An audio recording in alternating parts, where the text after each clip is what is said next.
बिस्मिल्लाहिर्रहमानिर्रहीम। अस्सलाम वालेकुम। वॉइस स्टोरीज बाय अलीना के मोहतरम सामईन, मैं अलीना ख़ान आपको अपने चैनल में वेलकम करती हूँ। आप सबसे गुजारिश है कि चैनल को लाइक और सब्सक्राइब कर लें और घंटी के बटन को दबा लें ताकि हर नई आने वाली वीडियो आपको फ़ौरन मिल सके। रात की हौलनाक तारीकी और बाहर से आते कुत्तों की आवाज़ें गहरी रात का मंजर पेश कर रही थीं।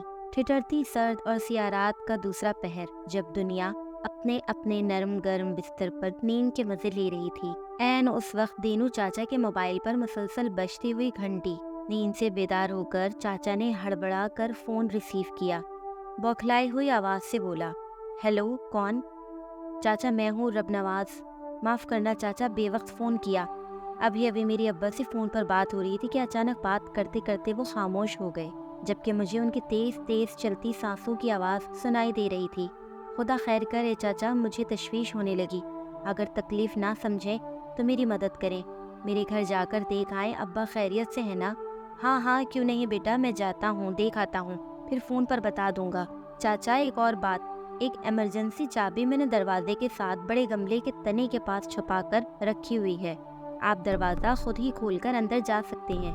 मैं आपकी कॉल का इंतज़ार करूँगा। ठीक है, मैं अभी जाता हूँ। दीनू चाचा ने वक्त देखा, रात के 2:13 बज रहे थे। चाचा ने अपनी गर्म शाल अपने कंधों पर लपेटी मोबाइल की रोशनी में रब नवाज के घर की जानिब चल दिए। रास्ते में कोई स्ट्रीट लाइट रोशन नहीं थी।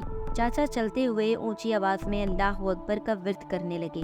चंद कदम चलने के बाद ही चाचा को यूं एहसास हुआ जैसे किसी ने उन्हें जोरदार धक्का दिया और वो धड़ाम से जमीन पर गिर गए। मोबाइल हाथ से छूटकर नीचे गिर गया। उससे मिलने वाली मध्यम सी रोशनी भी आना बंद हो गई। चाचा ने खूब अंधेरे में चारों तरफ देखने की कोशिश की और एक हाथ से टटोल टटोल कर मोबाइल तलाश किया। दोबारा उसकी लाइट ऑन की, सब तरफ देखा, यहाँ आसपास में कोई भी मौजूद नहीं था। चाचा उसे अपना वहम समझकर उठे और तेज आवाज में अल्लाह अकबर पढ़ते हुए रब नवाज के घर की जानिब चल पड़े। उन्होंने दरवाजे के पास गमले से चाबी निकाली और दरवाजा खोलने ही वाले थे कि दरवाजा खुद ब खुद अंदर से ही खुल गया। हवा के तेज झोंके के साथ चाचा घर में दाखिल हुए। घर में चारों तरफ खूब अंधेरा था। चाचा ने फिर से मोबाइल की टॉर्च ऑन की और दीवार पर लगे हुए स्विच बोर्ड को ढूंढने लगे कि अचानक लाइट खुद ब खुद ऑन हो गई। आओ दीनू, मैं तुम्हारा ही इंतजार कर रहा था। अब्बा अपने पलंग पर पैर लटकाए बैठे हुए थे। ओ साहब, आप खैरियत से हैं? अल्लाह का शुक्र। हाँ, मैं बिल्कुल ठीक हूँ दीनू। तुम कहाँ चले गए थे? आज बड़े अरसे बाद नजर आए हो। बस साहब, महकमा जंगलात में मुलाजिम था, अब इस उम्र में जाकर रिटायर हुआ। सोचा बाकी के दिन अपने पुराने मोहल्ले में जाकर गुजारूंगा और आज ही वापस आया हूँ। मेरी अभी तक अहले मोहल्ला से मुलाकात नहीं हो सकी। वैसे मैं हैरान हूँ, रब नवाज साहब को कैसे मालूम हुआ कि मैं वापस आ गया? अचानक दीनू चाचा के सहन में सवाल उभरा। मैंने महसूस कर लिया था कि तुम वापस आ चुके हो और मैंने ही बातों बातों में उसे बताया था। अच्छा किया तुम चले आए, मुझे तुम्हारी बड़ी ज़रूरत थी। मैं काफ़ी देर से प्यासा हूँ, कुछ पिला दो, अब्बा ने अजीब अंदाज में कहा। मैं पहले रब नवाज साहब को आपकी खैरियत की इत्तला दे दूँ, चाचा ने कहा। नहीं नहीं, रहने दो, मेरी अभी उससे बात हुई है। उसी ने बताया कि तुम यहीं आ रहे हो। बस मोबाइल की बैटरी ख़त्म हो गई थी, जिसकी वजह से मेरी बात अधूरी रह गई। चार्जर भी न जाने कहाँ रख बैठा हूँ। क्या ऐसा हो सकता है कि तुम अपना मोबाइल मुझे दे जाओ, सुबह वापस ले लेना? जी क्यों नहीं साहब, ये आप रख लें, मैं सुबह हाजिर हो जाऊँगा, नाश्ता पानी भी लेता आऊँगा। ठीक है, अब तुम जाओ और आराम करो और ये चाबी यहीं रख दो, मैं जाग रहा हूँ। रब नवाज आएगा तो मैं खुद दरवाज़ा खोल दूंगा। दीनू चाचा ने चाबी मेज़ पर रखी और दरवाज़ा बंद करके अपने घर की तरफ चल पड़े। दीनू चाचा के वापस आने तक नमाज फजर का वक्त होने को था। चाचा ने सोना मुनासिब नहीं समझा। अजान को कुछ ही देर बाकी थी। चाचा चूल्हे पर पानी रखने की नीयत से किचन गए। दरवाजे पर ही ठिठक गए। एक इंतहाई खूबसूरत बच्चा सिर्फ एक लंगोट पहने हुए चूल्हे के पास खेल रहा था। दीनू चाचा घबराहट से दौड़े कि बच्चे को गर्म कपड़े में लपेट सके। चाचा की हैरत की इंतहा हो गई देखकर कि बच्चा चाचा को देखते ही खिलखिलाकर हंसा और दीवार से आर पार हो गया। दीनू चाचा भागकर उसे पकड़ना चाह रहे थे और सीधे उस दीवार से जा टकराए जहाँ से बच्चा दीवार से पार हुआ। एक धीमी सी मुस्कुराहट चाचा के लबों पर आकर गायब हो गई। तो मेरी गैर मौजूदगी में ये मखलूक यहाँ आन बसी, दीनू चाचा ने सोचा। चाचा कई जमानों बाद घर वापस आए थे। सोचा थोड़ा बहुत घर का हुलिया बेहतर कर दें। अब बाकी बची जिंदगी यहीं तो गुजारनी थी। नमाज़े फजर से फारिग होकर दीनू चाचा ने नाश्ता बनाया। आधा नाश्ता किचन में चूल्हे के पास रख दिया। खुद नाश्ता करके घर की सफाई में मशगूल हो गए। काम निपटाने के बाद चाचा किचन में आए। उन्होंने देखा नाश्ता चूल्हे के पास मौजूद नहीं था। चाचा गहरी सोच में डूब गए। क्या मुझे किराए के लिए कोई अच्छा सा घर इस इलाके में मिल सकता है?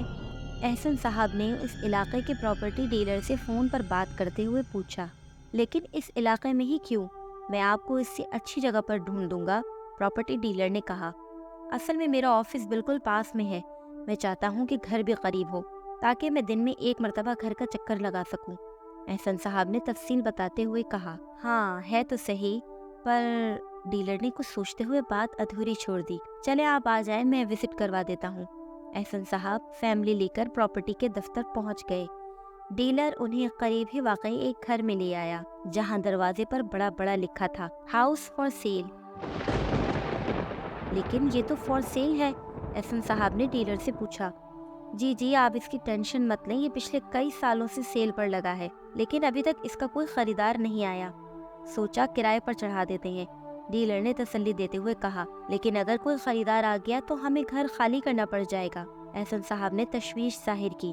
एहसन साहब जो घर खरीदेगा उससे हम आपको वक्त लेकर देंगे और जो डील हम करेंगे उस पर साबित कदम रहेंगे। डीलर किसी भी तरह से इस घर को किराए पर लगाने के चक्कर में था। एहसन साहब और उनकी फैमिली ने पूरे घर का जायजा लिया। घर मामूल से ज्यादा साफ सुथरा था। ना ही पेंट खराब था, ना ही किसी जगह पर मिट्टी की धूल थी। अरे इतने सालों से बंद पड़ा घर है, लेकिन साफ इतना है जैसे अभी अभी किसी ने साफ किया हो। एहसन साहब की बेगम ने हैरानी से कहा। हाँ वो दरअसल हम वक्तन फवक्तन उसे साफ करवाते रहते हैं, डीलर ने मुबालगा आराई से काम लेते हुए कहा।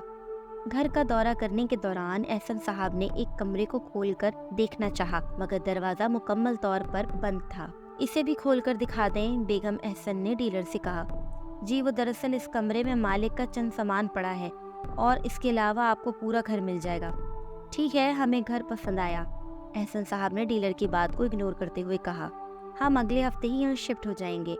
डीलर ने एहसन साहब को शाम ऑफिस आने का कह दिया ताकि मामला तय किए जा सकें। एहसन साहब को घर विजिट करवाने के बाद डीलर ने घर के दरवाजे खिड़कियां बंद करें। अभी बाहर निकलने ही को था कि तीनों चाचा घर में दाखिल हुए। अरे ये बाहर इतना बड़ा बोर्ड किसने लगा दिया हाउस फॉर सेल का? ये तो रफाकत साहब ने बड़े अरमानों से बनाया था, मैं पूछता हूँ उनसे। दीनू चाचा ये कहकर अंदर जाने को ही थे कि डीलर ने पूछा। किनसे पूछेंगे जनाब? रफाकत साहब को तो गुजरे कई बरस बीत चुके। क्या मतलब? दीनू चाचा ने कदरी चीखते हुए पूछा। मतलब ये कि रफाकत साहब और उनके बेटे रबनवाज की मौत को कई साल बीत चुके। अब ये घर उनके भतीजे का है और उसे किराए पर देने जा रहे हैं। दीनू चाचा की आंखें हैरत के मारे फटी की फटी रह गईं। अरे बाबा, कल रात मेरी बात हुई रफाकत साहब से, बल्कि मेरा मोबाइल। अचानक दीनू चाचा अंदर की जानिब लपके और पलंग से अपना मोबाइल उठाते हुए कहा, ये देखो मेरा मोबाइल। ये कल रफाकत साहब ने मुझसे मांगा था और मैं उन्हें दे गया था। और तो और मेरी रबनवाज से भी बात हुई। डीलर ने गहरी तशवीश से दीनू चाचा की तरफ देखा और घर दोबारा लॉक किया और वापस चला गया। दीनू चाचा की नजरें दूर तक डीलर को देखती रहीं। ऐसा क्यों कर मुमकिन है कि रफाकत साहब और रबनवाज गुजर गए जबकि कल रात मेरी दोनों से बातचीत हुई? दीनू चाचा गेट पर लगे ताले को देखकर गहरी सोच में पड़ गए कि अचानक दीनू चाचा को घर के अंदर से तेज तेज कदमों की आवाज सुनाई देने लगी।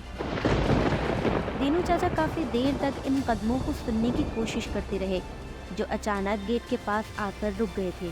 चाचा लॉक के सुराख से अंदर झांकने ही को थे कि उन्हें अपने कंधे पर भारी हाथ महसूस हुआ और वो तेजी से मुड़कर सीधे खड़े हो गए। एक खूबरू नौजवान ने मुस्कुराते हुए उन्हें सलाम पेश किया। अस्सलाम वालेकुम, मैं ज़ीशान हूँ। रफाकत साहब मेरे ताया अब्बू थे। ओह, तो आप उनके भतीजे हैं?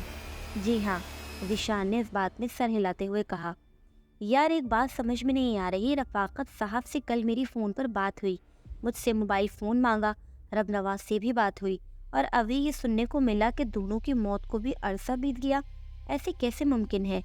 ज़ीशान के चेहरे पर कई रंग आए और गुजर गए। उसके चेहरे की जर्दी को दीनू चाचा ने साफ महसूस किया और बोले, बेटा मेरी उलझन दूर करो, مجھے بتاؤ یہ ماجرا کیا ہے؟ چچا میں خود آج تک بلکہ کوئی بھی اس معمے کو حل نہیں کر سکا۔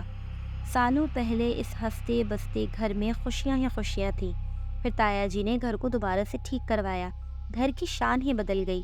میری بڑی بہن کی شادی رب نواز بھائی سے ہوئی، ہم سبھی بہت خوش تھے کہ پھر ایک دن تایا جی اور بھائی رب نواز کی خون میں لت پت لاشیں صحن میں پائی گئیں اور میری آپی لاپتہ ہو گئیں۔ ہم فوراً رپورٹ درج کرانے کے لیے بھاگے۔ اسی دوران اچانک سے دونوں کی لاشیں بھی غائب ہو گئیں اور صحن ایسے صاف ستھرا ہو گیا جیسے کچھ ہوا ہی نہیں تھا۔ دینو چاچا بڑے غور سے ذیشان کی باتیں سنتے رہے، ساتھ ہی وہ گھر کے اندر مسلسل قدموں کی چاپ پر غور کرتے رہے۔ کیا تمہارے پاس اس گھر کی چابی ہے؟ جی ہاں، میں اس سلسلے میں ہی آپ سے بات کرنے آیا ہوں۔ گھر کے اندر سے غیر معمولی آوازیں سنائی دیتی ہیں، محلے والے سبھی پریشان ہیں۔ ان کا کہنا ہے کہ خالی گھر آسیب کا مسکن بن جاتے ہیں، لہٰذا اسے آباد کریں، کسی فیملی کو کرائے پر دیں یا بیچ دیں تاکہ یہ آباد ہو۔ تو چاچا پلیز اس گھر کو آباد کرنے میں ہماری مدد کیجیے، کیونکہ یہ گھر بک بھی نہیں رہا۔ دینو چاچا گہری سوچ میں ڈوب گئے۔ اچھا تم مجھے اس گھر کی چابی دے سکتے ہو، مجھے اندر جانا ہے، چاچا نے کچھ سوچتے ہوئے کہا۔ جی جی کیوں نہیں، ذیشان نے چابی چاچا کو تھماتے ہوئے کہا۔ کیا میں بھی آپ کے ساتھ اندر جا سکتا ہوں؟ ہاں چلو، چاچا نے کہا۔ چابی کو گھماتے ہی دروازہ قدرے سختی سے کھلا، جیسے دروازے کے پیچھے کوئی کھڑا ان کو سن رہا ہو۔ چاچا اور ذیشان دونوں ٹھٹک گئے۔ کافی غور کرنے پر لگا جیسے کوئی ان کے قریب سے گزر گیا۔